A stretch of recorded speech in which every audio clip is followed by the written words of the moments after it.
দেশে দেশে ঘুরে শেষে আনলাম কাবলি চানা স্পেশাল চানার আসল চা MDH চানা মশলা আসল মশলা yes yes MDH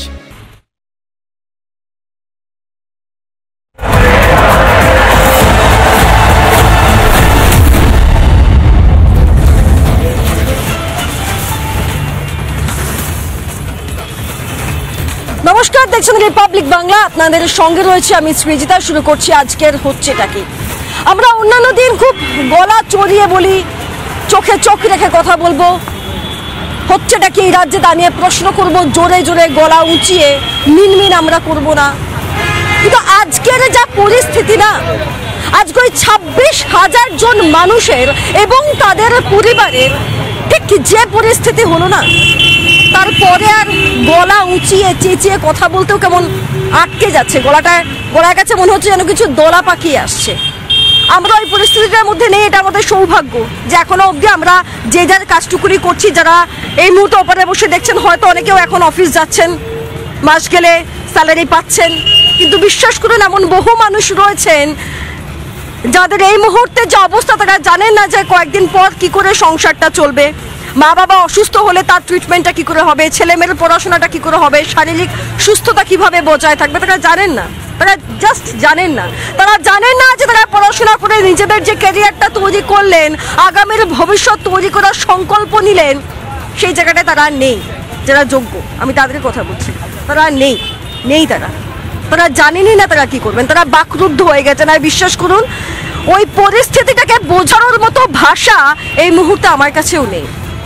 supreme court 26,000 জনের, অর্থাৎ গোটা 2016 সালের যে শিক্ষক নিয়োগের প্যানেলটা, সেই প্যানেলটাই বাতিল করে দিয়েছে, কারণ যোগ্য অযোগ্য বাছাই করা যাচ্ছে না। আগে একটা রিপোর্ট দেখুন, তারপর আসছি।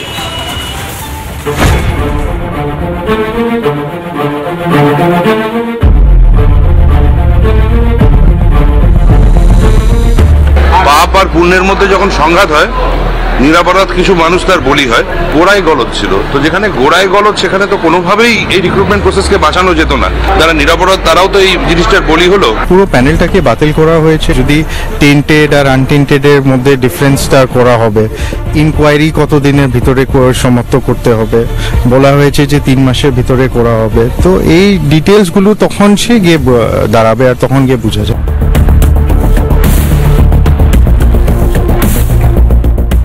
পার্থ চট্টোপাধ্যায় সহ অনেকেই জেলে আছেন, তারা ঘুষ নিয়ে চাকরি দেওয়ার জন্য আজকে এই অবস্থা। ছেলেমেয়েরা যারা রয়েছে তাদের পরিবারের সব সদস্যদের নিয়ে আজকেই কালীঘাট ঘেরাও করা উচিত, গোটা রাজ্য অবরুদ্ধ করে দেওয়া উচিত। অযোগ্য যারা পয়সা দিয়ে চাকরি পেয়েছিল, তাদের চাকরিটা বাঁচানোর জন্য মমতা বন্দ্যোপাধ্যায় এই পুরো 26,000 লোকের চাকরি বলিদান দিয়ে দিল। এর জন্য দায়ী হচ্ছে মমতা বন্দ্যোপাধ্যায়। তৃণমূল এই দুর্নীতি করে বাংলার মানুষকে, আগামী প্রজন্মকে খাদের কিনারায় নিয়ে চলে গেছে।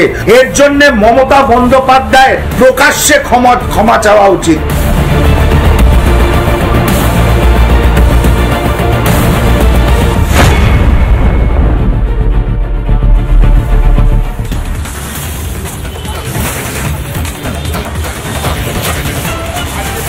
এই হচ্ছে বাস্তব পরিস্থিতি। আমি সময় অপচয় করব না, যারা অতিথি রয়েছেন পরিচয় করাবো, এবং আমার সঙ্গে কিছু দুর্ভাগা মানুষগুলোও রয়েছেন। আগে যারা অতিথি রয়েছেন তাদের সঙ্গে একবার পরিচয় করিয়ে নিই। আমার সঙ্গে রয়েছেন এদিক থেকে দেবব্রত বাবু, রাজনৈতিক কর্মী হিসেবে আমাদের সঙ্গে রয়েছেন সোমজিৎ ঘোষ, বিজেপি মুখপাত্র, আমাদের সঙ্গে রয়েছেন রিতেশ বসাক, সিপিআই সমর্থক রয়েছেন নীলাভ ব্যানার্জি, আইনজীবী রয়েছেন অরিজিৎ সাহা, রাজনৈতিক কর্মী, এবং রয়েছেন সঞ্জয় পয়রা, বিজেপি মুখপাত্র হিসাবে। আমি আলোচনা শুরু করব। আমি দাদা সুমন দা এই মুহূর্তে আমাদের সঙ্গে রয়েছেন। দাদা 2016 প্যানেলে দাদা চাকরি করছিলেন। আমি না জানি না আপনাকে কি প্রশ্ন করব, মানে কি করবেন আপনারা, মানে পরবর্তী পর্যায়ের জন্য প্রস্তুতি নেবেন, আঙুল তুলবেন, প্রশ্ন করবেন, কোনটা করবেন? আমরা 2024 সালের 22শে এপ্রিল মহামান্য হাইকোর্টের নির্দেশে চাকরি হারিয়ে নিজের মেধায় পাওয়া চাকরিটা বাঁচানোর জন্য সুপ্রিম কোর্টে গেলাম।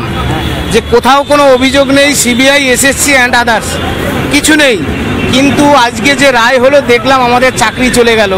বুঝতে পারলাম যে রাজ্যের মাননীয় মুখ্যমন্ত্রী সব খেয়েছে, বাকি ছিল চাকরি খাওয়া, সেটাও খেলো। কোন চাকরি? মাননীয়া তো বলছেন যে আপনাদের প্রতি তিনি মানবিক।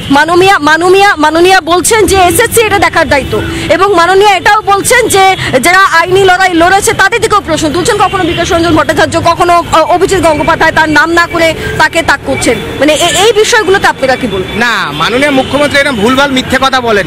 এখন মুখ এমন পোড়া পুড়েছে, এখন বলছে ওই এসএসসির দোষ, এসএসসি বলবে মধ্যশিক্ষা পর্ষদের দোষ, আবার বলবে আমরা কিছু জানি না। মুখ্যমন্ত্রীর কথা ছাড়া পরিষ্কারভাবে আপনাদের মিডিয়ায় আমি জানাতে চাই, মুখ্যমন্ত্রীর কথা ছাড়া পশ্চিমবাংলায় কিচ্ছু হয় না। এর সম্পূর্ণ দায় মুখ্যমন্ত্রীর। মুখ্যমন্ত্রী অবিলম্বে পদত্যাগ করুক। মুখ্যমন্ত্রীকে সিবিআই কেন মুখ্যমন্ত্রী অ্যান্ড তার ফুল ক্যাবিনেট অবিলম্বে গ্রেপ্তার করছে না, এটা সিবিআইয়ের কাছে আমরা দাবি রাখছি। কেন সুপার নিউমেরারি পোস্ট হাইকোর্ট বলেছে দিস ইজ ইনভ্যালিড। সিবিআই ইচ্ছে করলে তাদের ইন্টারগ্রেট করুক the chief minister of West Bengal Shrimati Mamata Bandyopadhyay and her full cabinet. আমরা এই কথাই বলছি, আমরা সব হারিয়ে ফেলেছি, ভয়ের কিছু নেই। সুতরাং এই যে নিজের হকের চাকরি ফেরত পাওয়ার জন্য আপসীন লড়াইয়ের জন্য। আপনি কোন স্কুলে ছিলেন? আপনি কোন স্কুলে? আমি নদিয়া নাকাশিপাড়া মেসপোতা হাই স্কুল। আপনি কোন স্কুলে ছিলেন? আমার কলকাতা নাদিয়াল হাই স্কুল। আপনি কোন স্কুলে ছিলেন? আমি সংগ্রামী যৌথ মঞ্চের সদস্য। আচ্ছা, আপনারা সকলেই শিক্ষক হিসেবে কাজ করছিলেন। কোন সাবজেক্ট ছিল আপনার? আমার ইংলিশ। আপনার ইংলিশ। আপনার দাদা? আমার সায়েন্স। সায়েন্স ছিল আপনার? আমি জীবন বিজ্ঞানের শিক্ষক। জীবন বিজ্ঞানের শিক্ষক। এবার আমাকে একটা কথা বলুন। আমি খুব গভীরভাবে এই প্রশ্নটা করছি, পরিবারে কতজন রয়েছে? পরিবারে আমরা 6 জন আছি। 6 জন আছে। আর্নিং মেম্বার কতজন? আর্নিং মেম্বার আমি একাই আছি। আমার চাকরি চলে গেছে, শুধু আমার অসুবিধা হচ্ছে না, আমাদের সমাজের এবং আমাদের পরিবার এবং ধ্বংসের পথে চলে গেছে। এটা দায়িত্ব নিতে হবে, এটা দায় নিতে হবে আমাদের মুখ্যমন্ত্রীকে। কেন কি আমি এবং আমার গোটা যারা এই 2016 প্যানেলে যারা এই যে চাকরি বাতিল হলো, সবাই দুর্নীতির শিকার হয়েছি, এই প্রাতিষ্ঠানিক দুর্নীতির শিকার হয়েছে। এই দায়টা নিতে হবে পশ্চিমবঙ্গ সরকারকে। আমার প্রশ্ন হচ্ছে এবার কি করবেন? কি করবেন? পরবর্তী পরীক্ষার জন্য আবার প্রস্তুত হবেন আজকের দিনে দাঁড়িয়ে এই সময় এসে? এই পরিস্থিতিটা যার জন্য এটা হয়েছে, আমার প্রশ্নটা ওই জায়গাটাই যে কেন এই পরিস্থিতিটা হয়েছে, প্রশ্নের উত্তরটা আমরা মুখ্যমন্ত্রীর কাছে চাই। যে কেন জল আর দুধকে একসাথে মিশিয়ে দেওয়া হয়েছে? কেন জলকে পরিষ্কার রাখতে পারেননি আপনি? কেন সেই দুধের মধ্যে জলটা মিশিয়ে দিয়েছেন যে আজকে এতগুলো চাকরি বাতিল হলো? এর দায়টা সরকারকে নিতে হবে, কারণ মুখ্যমন্ত্রী ছাড়া এই পশ্চিমবাংলা কোনো কাজ হয় না। কেন ছেলে মেয়েদেরকে আজকে টেনে নিয়ে রাস্তায় বসিয়ে দেওয়া হয়েছে? কেন তাদের ভবিষ্যৎটা অন্ধকারের মধ্যে চলে গেছে? এই প্রশ্নের উত্তরটা আমরা চাইছি মুখ্যমন্ত্রীর কাছে। এবার আমি যারা রাজনৈতিকভাবে আলোচনা করেন, কথা বলেন, আমি তাদের কাছে আসি। আমি সরাসরি চলে যাব দেবব্রত বাবুর কাছে। দেবব্রত বাবু, আজকে আপনি ঠিক কি যুক্তি দিয়ে সাজাবেন এই গোটা পরিস্থিতিটাকে, যেখানে প্রায় 26,000 জনের চাকরি চলে গিয়েছে? কোন যুক্তিতে সাজাবেন একটু শুনি আজকে আপনার গল্পটা, একটু আশার গল্প শুনবো আজকে আমরা। না, এখন তো আনন্দের দিন নাকি? কিছু মানুষের চাকরি গেলে কিছু লোক তো অট্টহাস্য করছে, আনন্দ করছে। বিকাশ বাবুরা মনে লাড্ডু ফুটছে, খাওয়া গেছে, নষ্ট করা গেছে, আনন্দ করা উচিত। আপনি বলছেন একজন আইনজীবী, বাজে কথা একদম বলবেন না, আজকে একটা বাজে কথা বলবেন না। আপনার কোনো বাজে কথা বলার জন্য আজকে আমি এই গুরুত্বপূর্ণ 20 মিনিট সময় নষ্ট করতে পারবো না। এক সেকেন্ড আইনজীবীরা চাকরি খেয়ে নিয়েছে। এ বাবা, কি আইনজীবী বিচারপতিরা যেতে হবে, মন মে লাড্ডু ফুটে। আরে বলো তো দাদা, কোনো উত্তর আপনারা কি ভাবছেন চিরদিন থাকবে নাকি? মমতা থাকবে না? থাকবে না। 10 মাস পরে মমতা থাকবে না, ক্ষমতায় থাকবে না, তার আগে জেলে থাকবে,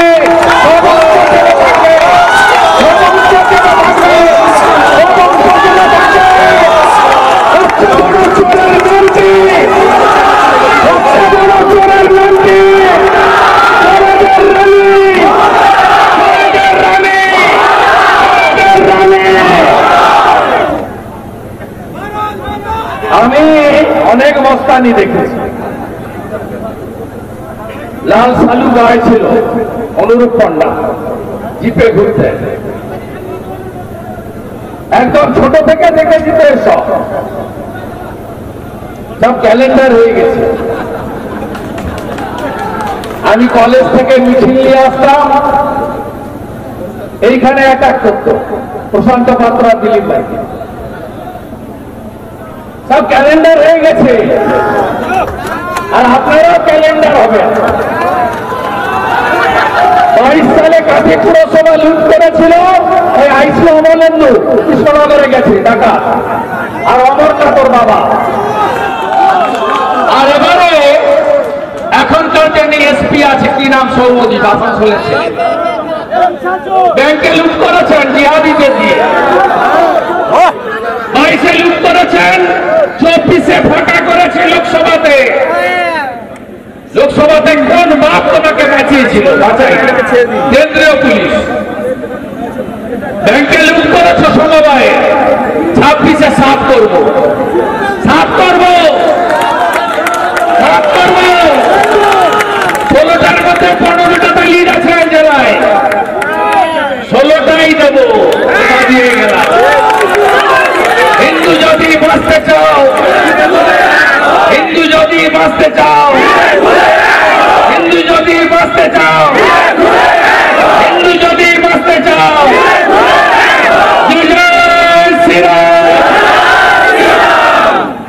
আজকে এই কর্মসূচির আয়োজক ব্যবস্থাপক পুনর্নির্বাচিত আগের টার্মের সভাপতি ছিলেন পরীক্ষিত নেতা শিক্ষক সোমনাথ রায় মহোদয়, যাকে আমাদের পার্টি পুনর্বার সভাপতি করে আস্থা রেখেছেন।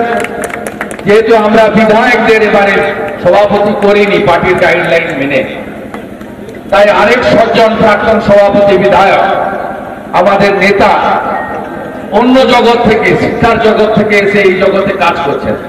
অ্যাসেম্বলি তো লাইভ হয় না, যদি লাইভ হতো, আপনারা দক্ষিণ কান্তি থেকে যাকে পাঠিয়েছেন তিনি এত ভালো বক্তব্য রাখেন, আমাকে বাধা দেয় ওরা, কিন্তু অরূপবাবু বক্তব্য হাঁ করে শুনে।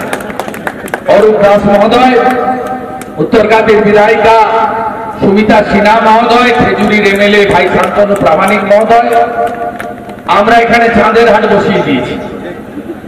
সব প্রাক্তনরা এসে গেছে, ওল্ড অলওয়েজ গোল্ড। কে নেই? ডাক্তার অমলেন্দু পাহাড়ি, রাজ্য কমিটির মেম্বার, প্রীতি চিকিৎসক, হোমিওপ্যাথি, অনেক দূর দূর থেকে ওনার চেম্বারের লোক আছে। আপসীন যোদ্ধা, আদর্শ অবিচল নেতা তপন মাইতি, এক্স সার্ভিসম্যান, লড়াকু নেতা, তিনি আমাদের রাজ্য কমিটির মেম্বার, এক্স সার্ভিসম্যান ছেলের কনভেনার। আমাদের অনুপ চক্রবর্তী, তাকে অনেকদিন পরে পেয়েছে। আমাদের অনুপটা পরীক্ষিত নেতা, এবং 21-এ যে আমরা এই সাংগঠনিক জেলা থেকে 4টে এমএলএ জিতেছিলাম, তাতে অনুপটার নেতৃত্বেই আমরা এখান থেকে জিততে পেরেছি। আমাদের প্রাক্তন এমএলএ বনশ্রী মাইতি, প্রাক্তন সাংসদ দীপেন্দু অধিকারী, সঞ্চালক শিক্ষক ভাতৃপ্রতিম চন্দ্রশেখর মন্ডল এবং সম্মানিত মঞ্চ। আপনারা জানেন 6টায় শেষ করতে হবে আমাদের, এটা আমার 80তম হাইকোর্ট থেকে অনুমতি। 1 তারিখে করতে চেয়েছিলাম, আইসি বাবু কাগজটা গুছিয়ে রেখে দিয়েছেন। ঠিক আগের দিন রাত্রিবেলা আমাদেরকে কমিউনিকেট করলেন, আপনি ডেটটা চেঞ্জ করুন, উৎসব চলছে। 31 তারিখ থেকে নাকি উৎসব চলছে। হিন্দুদের উৎসব হলে উৎসব হয় না, অন্য লোকের উৎসব হলে উৎসব চলছে। আচ্ছা ঠিক আছে, আমাদের স্বামীজির শিষ্য স্বামী বিবেকানন্দ দাঁড়িয়ে আছে, নিজ ধর্মে আস্থা রাখো, অপর ধর্মকে শ্রদ্ধা করো। আমরা অন্যদের সম্পর্কে খারাপ কথা বলি না। আমরা রিটার্ন মেলে বললাম 3 তারিখ করবো। এত মিথ্যা কথা বলে কি করে? এ বলেনি, এই আইসিকে এসপি বলেছে তুমি বলো, আর আমার নাম লিখে দিয়েছে, না লিখলে দিয়ে দিত। চোর মমতার বাড়ি পর্যন্ত পাঠাতে হয়েছে ডাকাত রাজীব কুমারের মাধ্যমে, আমার নাম লেখা আছে। ভীষণ জ্বালা, 1 নয় 5-6 জ্বালা। হাঁটতে এসেছিল, প্রথমটা 21-এ লেগেছে, ভালো পায়ে ব্যান্ডেজ থেকে, তারপরেও ভবি ভুলবার নয়। ছত্রধরায় মিটিং করেছে, দক্ষিণ কাতি হেরেছে। মানিকপুরে মিটিং করেছে, উত্তর কাতি হেরেছে। নন্দীগ্রামে নিজেই দাঁড়িয়ে গেছে, নিজেই উল্টে পড়ে গেছে। লোকসভা নির্বাচনে হলদিয়া থেকে কাঁথি পর্যন্ত ঘুরে ঘুরে বলছে অধিকারী মুক্ত করো, অধিকারী মুক্ত করতে হবে। জুনপুর মোড়ে খাসমলে নেমেছে হেলিকপ্টার করে, সিপিএম অফিসের সামনে গেছে জুনপুর মোড়ে, সিপিএম তো বন্ধু, ওখান থেকে হাঁটা শুরু করেছে, গোটা শহর হাঁটতে হাঁটতে চলে গেছে বাইপাস দিয়ে, সিএসএ মাঠ থেকে হেলিকপ্টারে উঠেছে, এগরা যাবে। ও আর ভাইপো হেলিকপ্টার আর চাকা ট্রেন চাকা চলে না। তারপরে রেজাল্ট কি হয়েছে, অধিকারী মুক্ত করতে এসেছিল, আপনারা সবাই পিসি ভাইপো মুক্ত করে দিয়েছে। অভিজিৎ গাঙ্গুলিকে চ্যালেঞ্জ করেছিল, যেদিন ৭,০০০ অবৈধ চাকরি নিয়ে অভিজিৎ গাঙ্গুলি বলেছিলেন এ বিজেপির জাজ, বলেছিল ময়দানে এসো দেখা হবে। অভিজিৎ বাবু চ্যালেঞ্জ নিয়ে চাকরি রিটায়ার করার কথা আগস্ট 24-এ, ফেব্রুয়ারিতে অমিত শাহজির সঙ্গে দেখা করে আমার সঙ্গে কথা বলে বিজেপিতে যোগদান করলেন, লড়লেন, ৮০,০০০ ভোটে জিতলেন, সৌমিন্দ্র এখানে ৫০,০০০ ভোটে জিতল। পিসি আর ভাইপো মুক্ত করেছেন আপনারা পূর্ব মেদিনীপুর। তাই আপনাকে মমতাদের বলি, যত ঘন ঘন এখানে আসবেন এই জালি হিন্দু মমতা ব্যানার্জি, তত বেশি করে এখানকার লোক আপনাকে টাটা বাই বাই করবে, আওয়াজ উঠবে hello WB, bye bye TMC, আওয়াজ উঠবে আর কয়েক মাস পরে। অপেক্ষা করুন, আপনাকে আমি জালি হিন্দু বলি। কেন বলি? 22শে জানুয়ারি 2024, 499 বছর পরে রাম মন্দির পেলাম আমরা সুপ্রিম কোর্টের নির্দেশে শান্তিপূর্ণ ভাবে।